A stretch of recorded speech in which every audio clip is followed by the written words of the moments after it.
자, 그 다음에 알아두셔야 할 명령어는요. 방금처럼 타르 묶음을 한 거는 압축의 효과는 전혀 없습니다.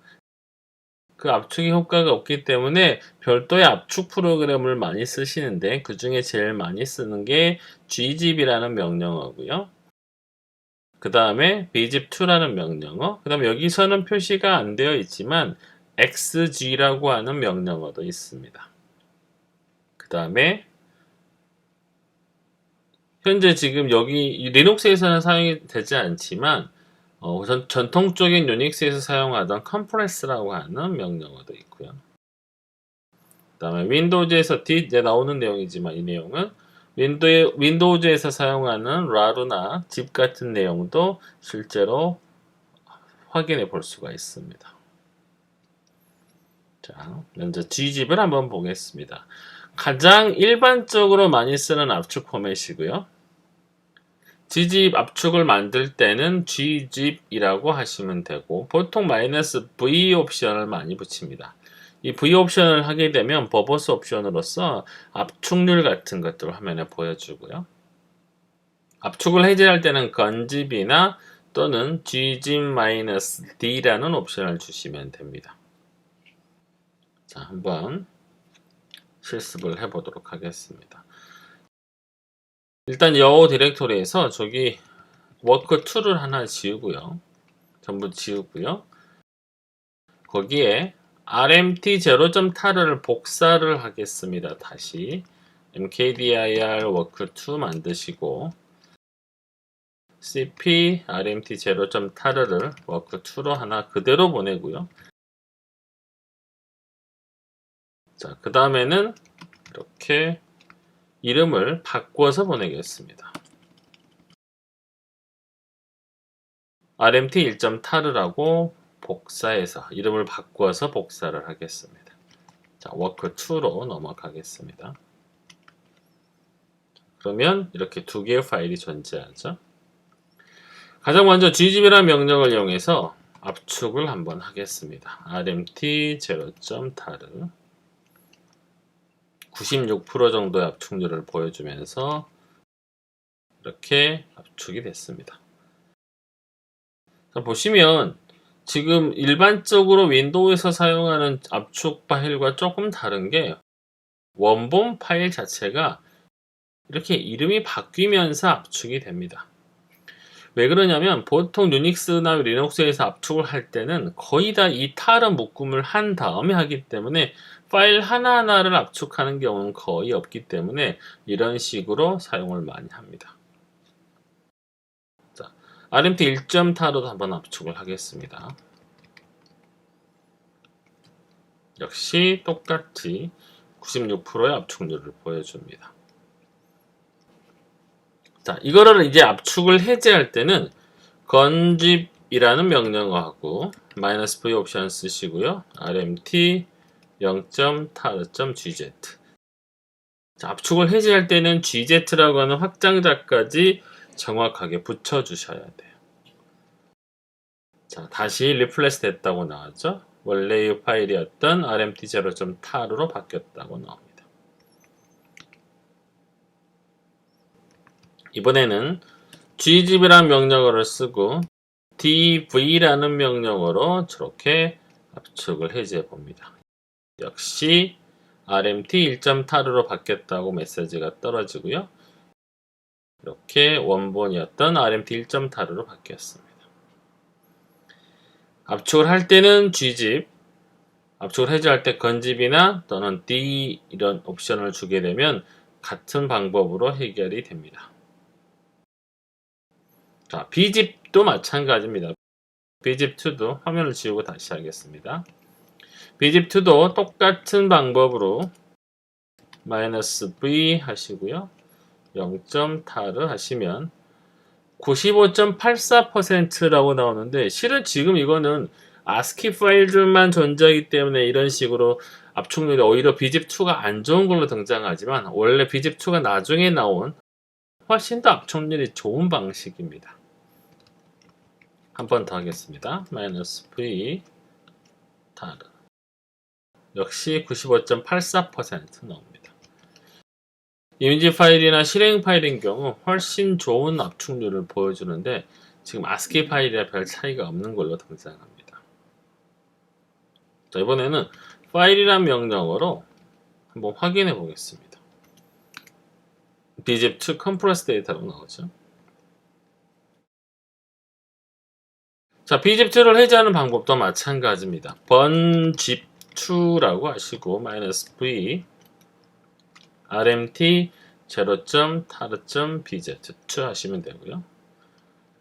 replace data 메시지 대신에 그냥 done 이렇게 하면서 압축이 해제가 됩니다. 자, 마찬가지로 bzip2-dv도 가능하고요.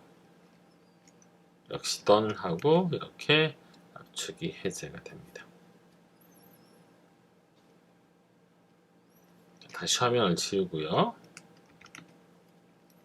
이번에는 xg라고 하는 명령어로 한번 압축을 하겠습니다. rmt 0.tar 하나 더 하고요. rmt 1.tar 자, 한번 이번에도 파일로 한번 보겠습니다. rmt 0.tar을 보면 xg라고 하는 compressed data 이렇게 나오죠. 자, xg를 압축을 해제하는 방법 마찬가지입니다. unxg 이렇게 하시고 rmt 0.tar 하시면 됩니다. -v 옵션 붙여줄까요?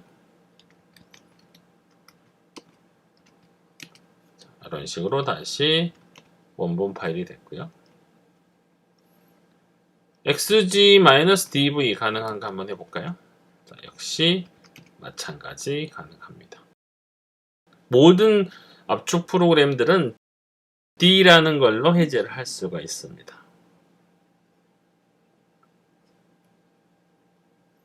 자, 화면을 다시 한번 지우고요. bzip2까지에 대한 설명이었고요. 윈도우에서 사용하는 라르라고 하는 압축 유틸리티 이게 지금 사용이 가능한지는 모르겠네요. 자, 라르 역시 사용이 안 되고 있죠. 없기 때문에 그렇습니다. 설치를 하면 사용을 할 수가 있는데 라르 대신에 zip을 한번 써보도록 하겠습니다. zip rmt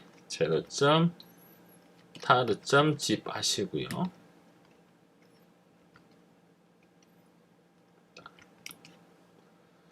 윈도우즈 방식은 조금 불편합니다. zip 방식은. 자, 내가 이렇게 압축을 할 때 압축 파일의 이름을 한번 줬고요. 뒤에다가 압축을 할 대상을 이렇게 지정을 해줘야 됩니다. 아까 세 가지 압축 방법이 있죠. gzip이나 bzip2나 xg 같은 경우는 원본 자체가 그대로 바뀌는 방식을 썼어요. 근데 윈도우 방식은 그 방식이 아닙니다. 윈도우는 원본과 그대로 놔두고 새롭게 압축을 해요. 그래서 이렇게 압축 이름을 주고 뒤에 압축할 대상을 적어주는 방식을 쓰셔야 됩니다.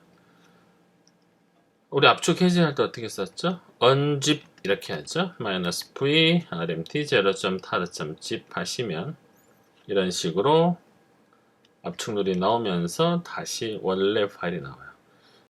또 차이점이 등장하죠. 이 화면에서도 원래 압축을 해제하면 기존의 파일들은 파일에서 확장자가 떨어지면서 원본 파일로 대치가 됐지만 얘는 대치가 되지 않고 그대로 압축 파일이 존재해요.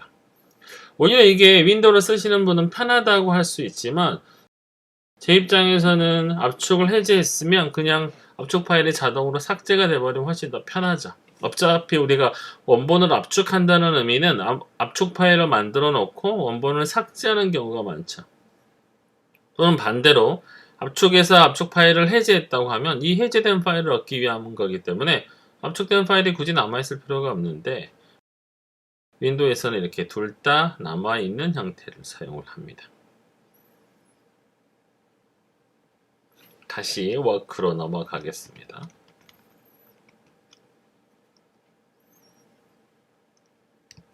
화면은 지우고요. 자, 아까 저희가 봤을 때 아까 제가 설명을 할 때 지금 여기 나오는 컴프레스라는 거는 지금 여기 우리 라즈베리나 최신 리눅스 버전에서는 사용이 불가능합니다. 아예 없습니다. 이런 것들은. 자, 처음에 아까 타르 명령을 할 때 옵션 중에 Z와 J 옵션이 있었습니다. 이거는 압축과 함께 묶음 동작을 같이 하기 위해서 사용을 하는 것입니다. 타르 파일을 주어서 확인을 하겠습니다. rmt0.tar를 삭제를 하고요. 자, 이거를 압축을 아까 할 때 cvf만 썼었죠. 아까는 여기에 z 옵션을 추가해 줍니다. 그 다음에 rmt0.tar.gz라고 주시고요. 여기에다가 이제 묶을 대상을 지정을 합니다. d f m old 그 다음에 t. 자, 아까와 거의 똑같아 보이지만 차이점이 이렇게 곧바로 gz라고 하는 압축 파일이 생겼어요. 한번 볼까요? gz compressed data라고 보이죠? 똑같은 방법으로 tar cv 자, 화면을 지우고 하겠습니다. tar cv 이번에는 jf라고 주고요.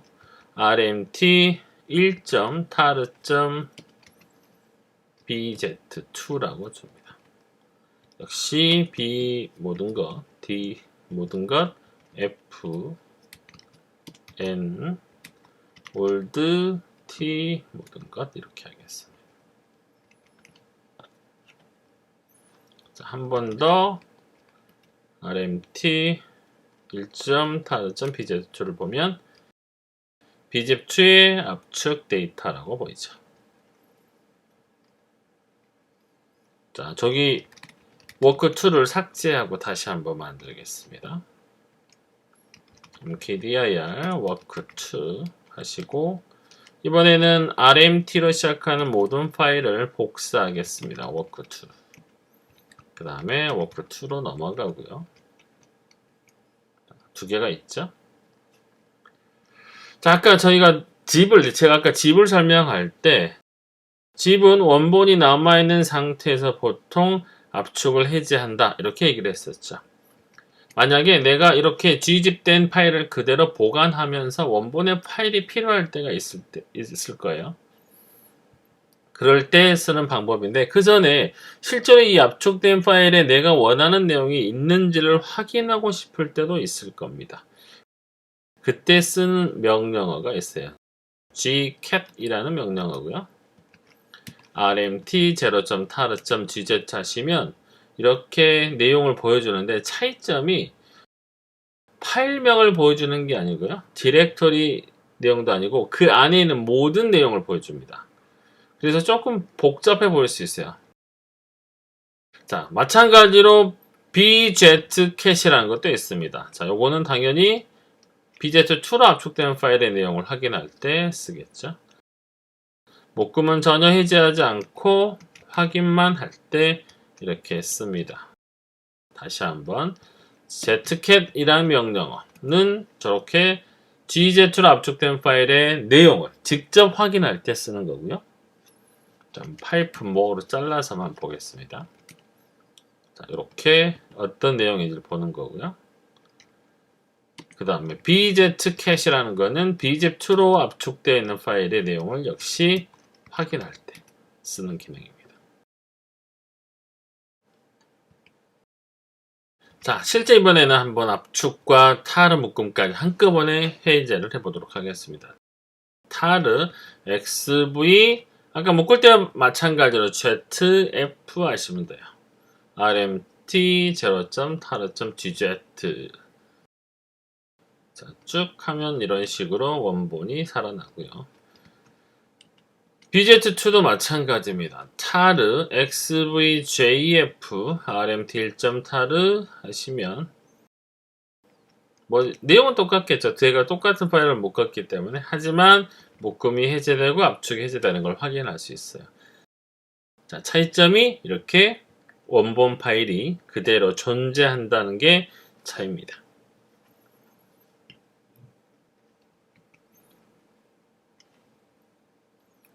화면을 지우고요.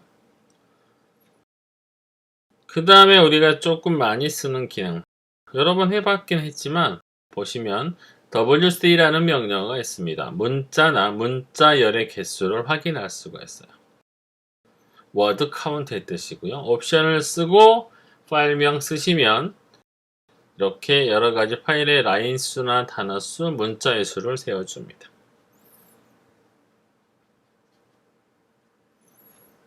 자, PSAX 결과를 한번 볼까요, 이번에? WC-L 하시면 이런 식으로 라인 수를 세주고요. W, 그 다음에 C, 이 세 가지 옵션이 있습니다. 만약에 옵션을 안 쓰면 세 가지를 한꺼번에 다 보여줍니다.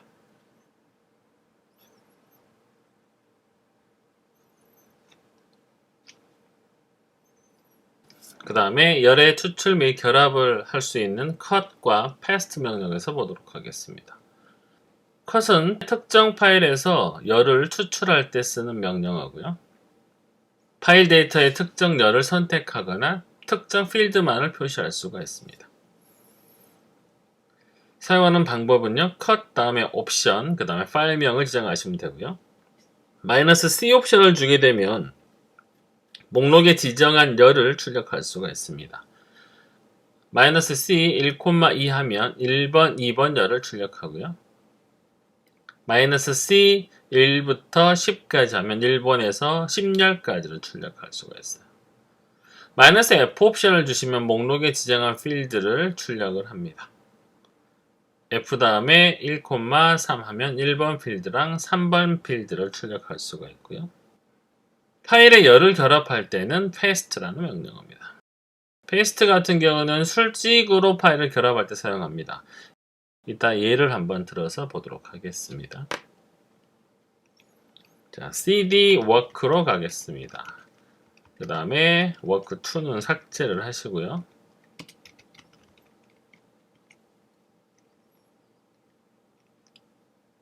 자, 화면을 지우고 하겠습니다. 자, 일단 etc 패스워드 파일을 한번 열어보는데 그대로 작업하면 위험하니까 카피를 한 다음에 하겠습니다. etc 패스워드를 한 칸 떼고 점해서 현재의 디렉토리에 복사를 한 다음에 하겠습니다. 이 패스워드 파일은요, 총 7개로 이루어져 있습니다.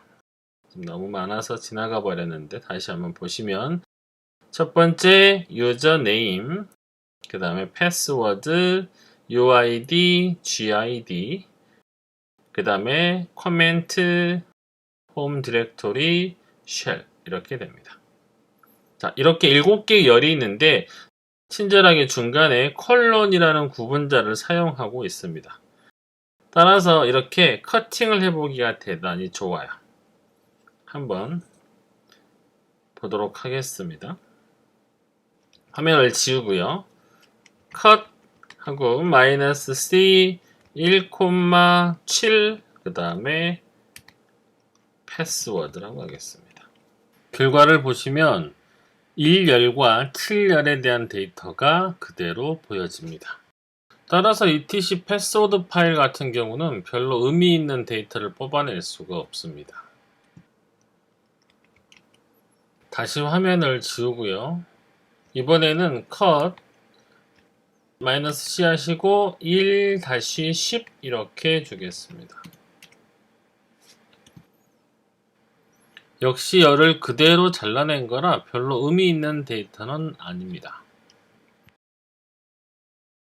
cat password 그 다음에 파이프 cut -d 콜론 -f 1,7 이렇게 하겠습니다. 자, 이 의미는요, cat password를 통해서 패스워드 파일을 하나 보여주고요. 거기에서 D라는 옵션을 통해서 콜론이라는 구분자로 각각의 열을 구별하게 해줍니다. 그 다음에 그렇게 구별된 열 중에 F라는 옵션을 이용해서 첫 번째와 7번째를 볼 수가 있어요. 자, 내가 만약에 UID하고 GID를 보고 싶어요. 그러면 이렇게 하시면 되죠. cat password 파이프 cut -d 콜론 -f. 제가 아까 설명을 드렸어요. 첫 번째 열은 일단 유저 네임이니까 포함을 시키고요. 그 다음에 세 번째가 바로 UID와 GID 값이 들어있는 것이에요. 루트 0, 0 이렇게 되겠죠. 루트라는 사용자는 UID가 0이고 GID가 0이기 때문에 이렇게 원하는 열을 수직으로 자를 때 사용을 합니다. 자, 이번에는 파일을 하나 만들고 작업을 하겠습니다. cat redirection ex01이라고 하고요. red, blue, white 이렇게 세 개로 만듭니다. 컨트롤 D로 끝내고요. 한 번 더 ex02 yellow, green, gray, black 이렇게 가겠습니다. 일부러 제가 열의 개수를 안 맞췄어요. -n은 이렇게 되고요. 3열이고요. 3행이고요. ex02는 4행입니다. 자, 이거를 만약에 paste라는 명령으로 붙이면요. 그냥 수직적으로 붙어버려요. ex01, ex02 자, 이렇게. 자, 이 열을 해당되는 열을 잘라서 사용을 하시면 되고 만약에 구분자를 만들어주고 싶을 때는 past-d 콜론 ex01, ex02 이렇게 해주시면 됩니다. 지금 여기는 열이 앞에가 없기 때문에 그냥 블락의 뒤만 나타나게 돼요. 자, 그 다음에 이번에는요, paste 명령어를 다시 S 옵션을 쓰고 한번 해주시면 ex02 행을 열로 바꿔서 대치해서 보여주는 옵션도 있습니다. 또 past-s-d 그 다음에 구분자로 파이프를 하나 지정을 해주면요. 이렇게. 이런 past 명령어는 나중에 파이썬 같은 걸 통해서 우리가 데이터 추출이라든지 파싱을 할 때 상당히 기묘하게 사용을 하기 때문에 꼭 알아두시면 도움이 됩니다. 다시요. 그 다음에 나오는 tr이란 명령어를 한번 보겠습니다. 이 tr이란 명령어는 translate의 뜻입니다. 표준 입력에서 문자를 복사해서 표준 출력에 출력을 하는데 지정한 대로 문자를 교체한다든지 또는 삭제한다든지 이런 것들이 가능합니다. 보통은 소문자를 대문자로 바꾼다거나 또는 그 외의 텍스트 처리 작업을 할 때 주로 사용을 하고요. 정규식, 그러니까 메타 문자를 사용하기 위해서는 반드시 대괄호를 열고 닫고 이것을 사용하시면 되고요. 특수 문자의 의미를 제거하기 위해서 역슬래시를 사용한다. 이거는 아주 대부분 다 일반적인 명령어들이 다 똑같은 방법입니다. 일반 형식을 보시면 tr, 그 다음에 옵션, 그 다음에 set 해주시면 되고요. -d는 특정한 열을 제거할 때 쓰는 기능이고요. -s는 집합 내의 한 문자가 계속 표시되어 한 문자로 압축하거나 통합할 때 쓰는 것이고요. -c는 문자 집합을 여집합으로 전환할 때 쓰는 기능입니다. 한번 예를 보도록 하겠습니다. 화면을 지우고 가겠습니다. 자, lcase라고 하나 파일을 만드시고요. 여기서 이렇게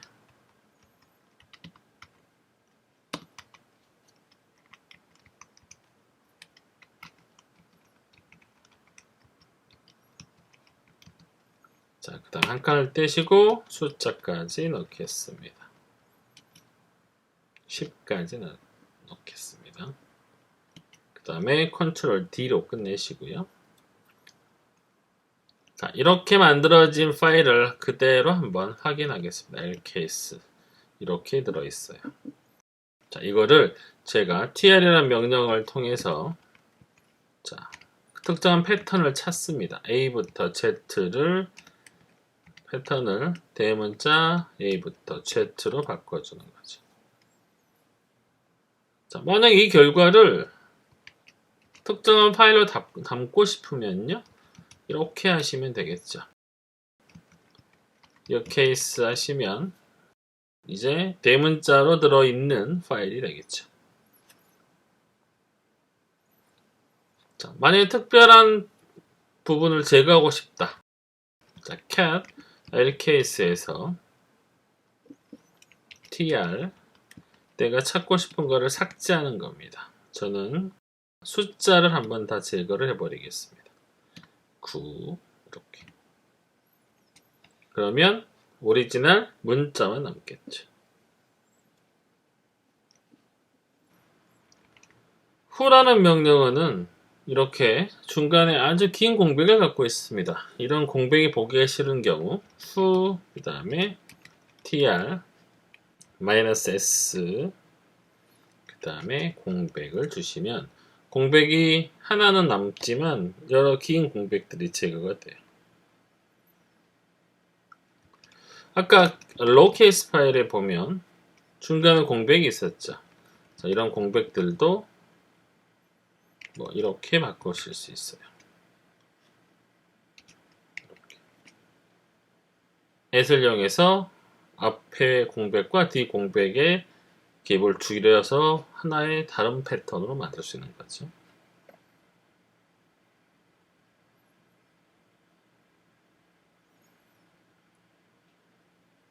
이런 식으로 사용할 때 많이 쓰는 기능입니다.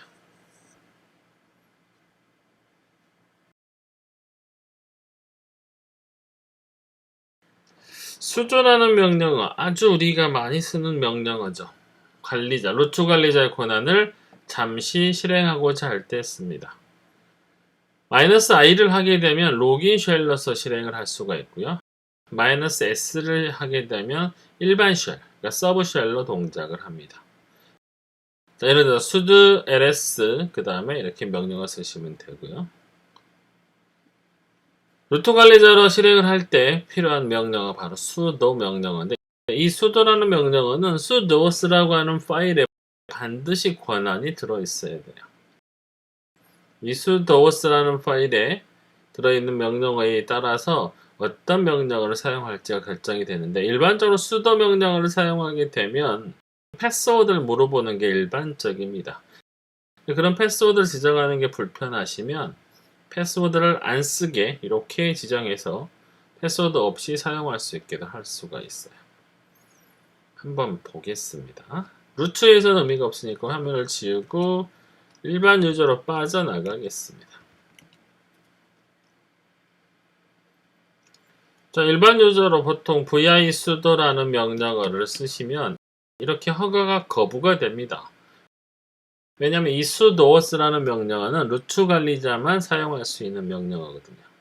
자, 이런데 sudo라고 쓰시고 vi sudo 하시면 이렇게 sudo 파일을 사용자가 열 수가 있습니다. 컨트롤 X로 빠져나가겠습니다. no 하시고 빠져나오시면 되고요. 다시 루트로 넘어오겠습니다.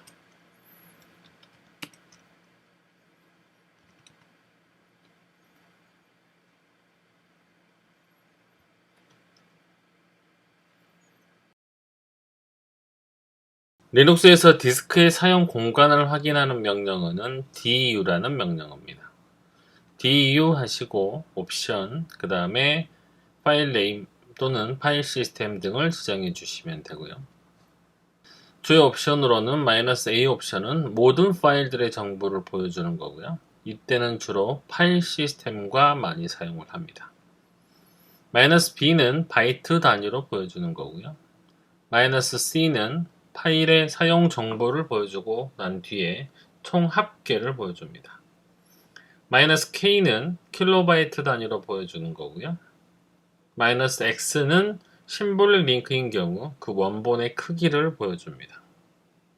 사용 예는 du test 이렇게 하시면 파일에 이렇게 사이즈를 볼 수가 있습니다.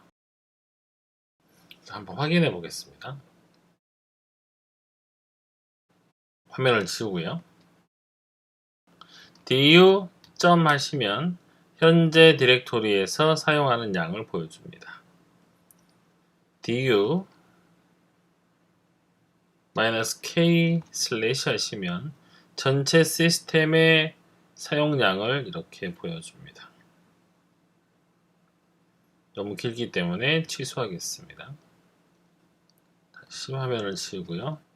du-s 하시면 전체 시스템의 사용량을 썸머리로 이렇게 보여줍니다.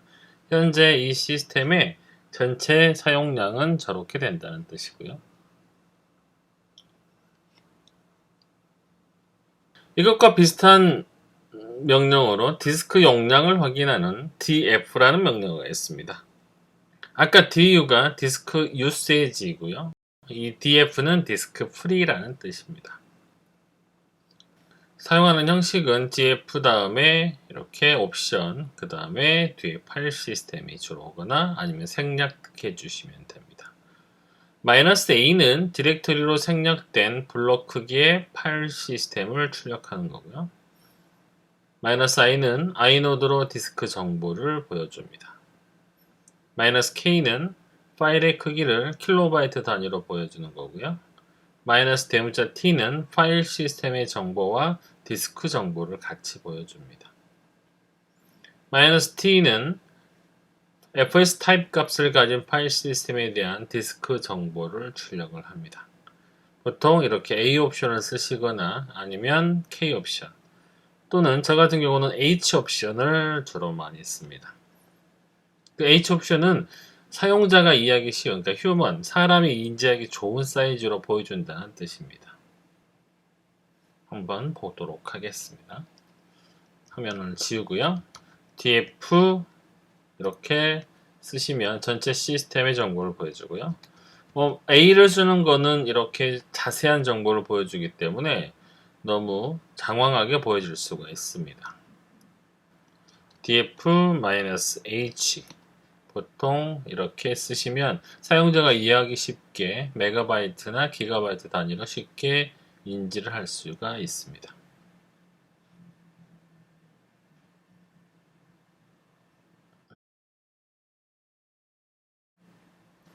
그 다음에 프로세스의 상태를 확인하는 명령어로 시스템 자원을 모니터링하는 탑이라는 명령어가 있습니다.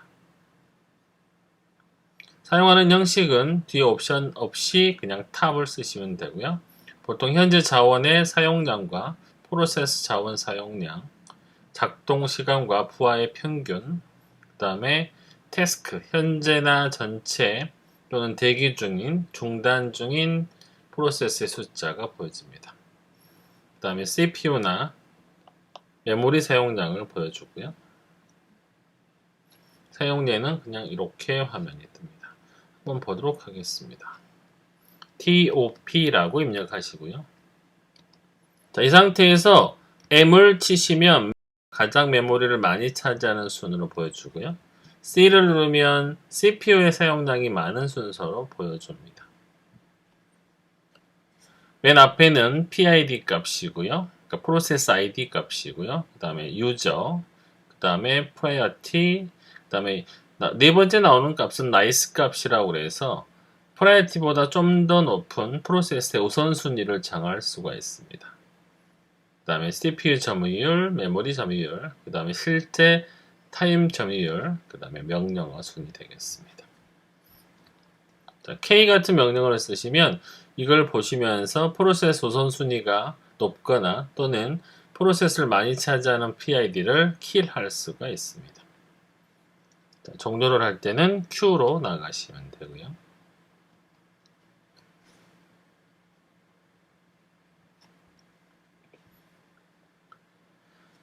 메모리의 할당 상태를 확인하는 free라는 명령어가 있습니다. free 하시고 옵션 주시면 되고요.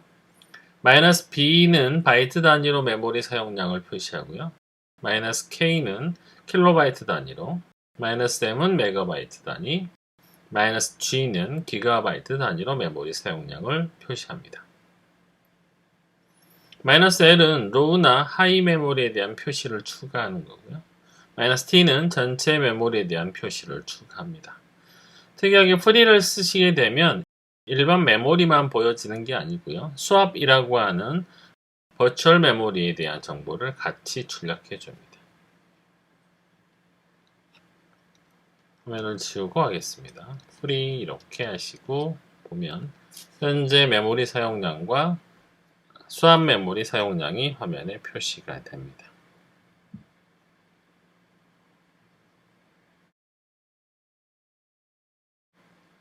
자, 그 다음에 프로세서 상태를 좀 더 정확하게 보기 위해서는 ps라고 하는 명령어를 많이 씁니다. ps 다음에 옵션 이렇게 해주시면 되고요. -l은 긴 형식으로 출력을 해주는 거고요. u는 실행 유저와 실행 시간을 표시합니다. j는 작업 제어 형식으로 출력을 해주고요. s는 시그널 형식, m은 메모리 정보, a는 다른 사용자의 프로세스 현황을 보여주는 거고요. x는 터미널 제어 없이 프로세스 현황을 보여줍니다. 이 프로세스 명령어는 유닉스 시스템과 리눅스 시스템이 조금 다른데요. 정확히 말하면 BSD 시스템이 좀 다른데요.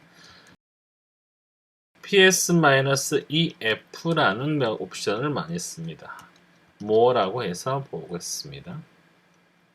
이게 전형적인 유닉스 스타일의 프로세스 명령어고요.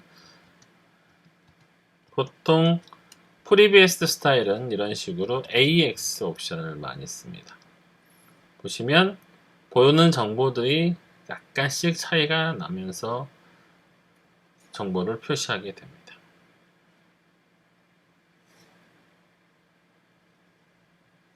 좀 더 정확하게 보기 위해서는 PSAUX라는 옵션을 많이 쓰고요. 사용자, 프로세스의 사용자명, 그 다음에 PID, CPU, 메모리, VSZ는 버추얼 메모리 정보고요. RSS가 실제 리얼 메모리 정보입니다. TTY는 터미널을 점유한 경우에 나타나는 거고요. 스테이트는 프로세스의 상태가 표시가 되고요. 스타트는 프로세스가 시작한 시간, 그 다음에 타임 커맨드 순입니다. Q로 빠져나갑니다. 이 프로세스 명령어는 보통 아주 길게 보여지기 때문에 이렇게 조합을 해서 내가 원하는 프로세스를 찾을 때 주로 사용을 합니다.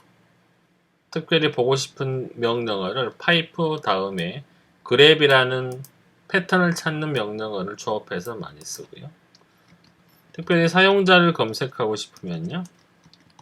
-u 파이라고 쓰시면 특정한 사용자가 실행 중인 프로세스를 보실 수가 있습니다.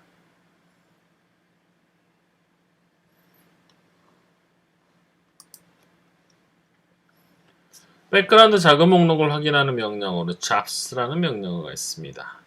현재 실행 중인 프로세스를 작업이라고 하고요. 보통 이때 포그라운드 작업 또는 백그라운드 작업을 할 수가 있습니다. 포그라운드 작업은 키보드나 표준 입력 등을 받아들이면서 실행하는 것을 말하고요. 일반적인 쉘에서 쓰는 작업은 거의 다가 포그라운드 작업이라고 보시면 되고요. 백그라운드 작업은 쉘에서 입력을 대기하지 않고 별도로 뒤에서 스스로 작업을 진행하는 것을 말합니다. 보통 백그라운드 작업을 하기 위해서는 %라는 걸 붙이면 되고요. 이렇게 작업의 번호와 작업의 프로세스 아이디가 나타나게 됩니다.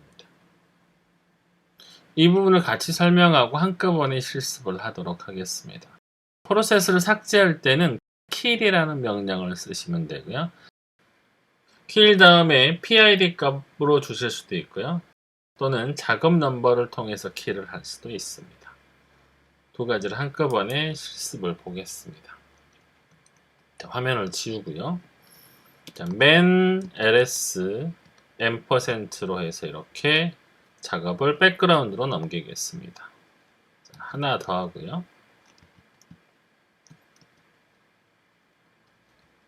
다시 잡스라는 명령어로 한번 확인해 보겠습니다. 지금 두 개의 작업이 백그라운드에서 동작 중인 거고요. 첫 번째 작업은 제가 마지막에 보낸 플러스 사인이 붙어 있는 PS라고 하는 작업이고요.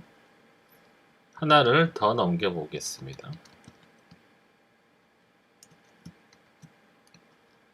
자, 이렇게 하시면 지금 세 개의 작업이 백그라운드에서 동작 중입니다. 이렇게 동작 중인 작업을 다시 포그라운드로 불러오기 위해서는 FG라고 치시면 됩니다. 그럼 이렇게 포그라운드에서 작업을 다시 이어나갈 수 있고요. 컨트롤 Z를 누르시면 다시 백그라운드로 작업을 보낼 수가 있습니다. 지금 현재 구동 중인 이 프로세스들은 거의 다가 포그라운드 작업만을 할 수 있는 작업들입니다. man이라는 명령어 자체가 more라는 프로그램을 사용하게 되는데 이 more는 화면으로 볼 수 있는 명령어이기 때문입니다. 이거 말고 이번에는 sleep이라고 하는 명령어를 한번 백그라운드에서 동작을 시켜 보겠습니다. 이 명령어의 경우는 저렇게 러닝 상태인 걸 확인할 수가 있습니다. 자, 지금 백그라운드 돌고 있는 저 슬립이라는 작업을 이번에는 FG라는 명령을 이용해서 포그라운드로 가져오도록 하겠습니다. 퍼센트 하시고 뒤에 작업 번호를 주시면 이렇게 다시 포그라운드로 넘어옵니다. 이 상태에서 컨트롤 Z를 하시면 다시 백그라운드에서 스탑 중인 상태를 보실 수가 있고요. FG와 반대로 백그라운드 작업을 계속 진행하기 위해서는 VG라는 명령어를 쓰실 수가 있어요. 아까 설명드렸던 세 개의 작업은 man이라는 작업이기 때문에 백그라운드에서 동작을 할 수가 없지만 이 sleep이라는 명령어는 백그라운드에서 충분히 동작이 가능하기 때문에 BG라고 하시고요. 지금은 %4라고 작업 번호를 주셔도 되고 여기는 지금 플러스 사인이 있기 때문에 그냥 BG를 하셔도 무방합니다. 다시 잡스를 보시면 이렇게 러닝 상태의 슬립 작업을 보실 수가 있어요. 자, 이렇게 작업을 종료시키고 싶을 때는 kill 다음에 %, 그 다음에 작업의 번호를 주시면 이렇게 작업을 중단시킬 수 있습니다. 지금은 종료됨이라고 나와 있지만 한 번 더 쓰시면 작업이 사라졌다는 게 확인이 되고요. 마찬가지 방법으로 전부 다 키를 할 수가 있습니다. 한 번 더.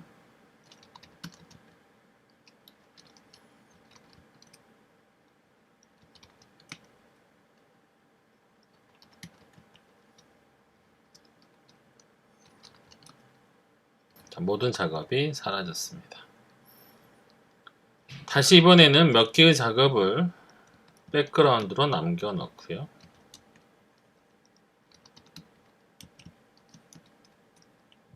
잡스로 확인을 합니다. 제가 아까 보셨던 kill이라는 명령어에 마이너스 대문자 L을 한번 주시면 kill에서 사용할 수 있는 시그널의 종류를 볼 수가 있습니다. 1번 시그널, 시그헙부터 64번까지 다양한 시그널이 있고요. 이 중에서 가장 안정적인 시그널 같은 경우는 3번이고요. 가장 강력한 시그널의 경우는 시그 킬, 9번 시그널입니다. 킬이라는 것 자체가 킬을 하는 건데 거기에 하나의 시그널이 더해지기 때문에 보통 일반적인 프로세스의 경우 킬 명령어만 해도 킬이 되지만 로긴 쉘이라든지 좀 강력한 프로세스의 경우는 킬이 되지 않는 경우가 있습니다. 그런 경우도 이렇게 9번 시그널을 주시면 완벽하게 킬을 하실 수가 있습니다. 자, 이번에는 저기 맨 작업을 하고 있는 애들을 검색해서 한번 킬을 해보도록 하겠습니다. 화면을 지우고 다시 한번 보겠습니다. ps-ef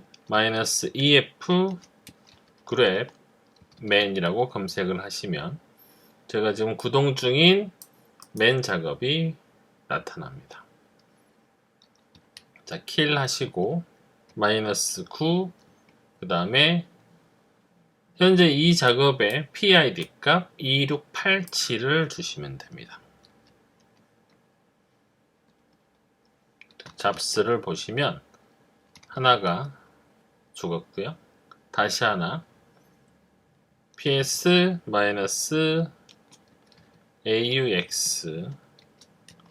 grepman이라고 검색합니다. 자, 이번에는 맨킬의 PID 2699번을 킬하도록 하겠습니다.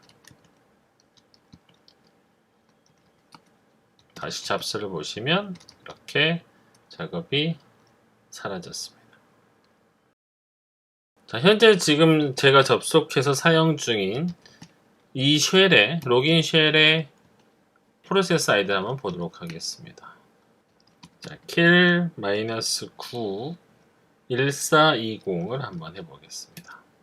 그럼 이렇게 프로세스가 킬되면서 터미널 창이 닫히는 걸 확인할 수가 있습니다. 오늘 수업은 여기까지 하도록 하겠습니다.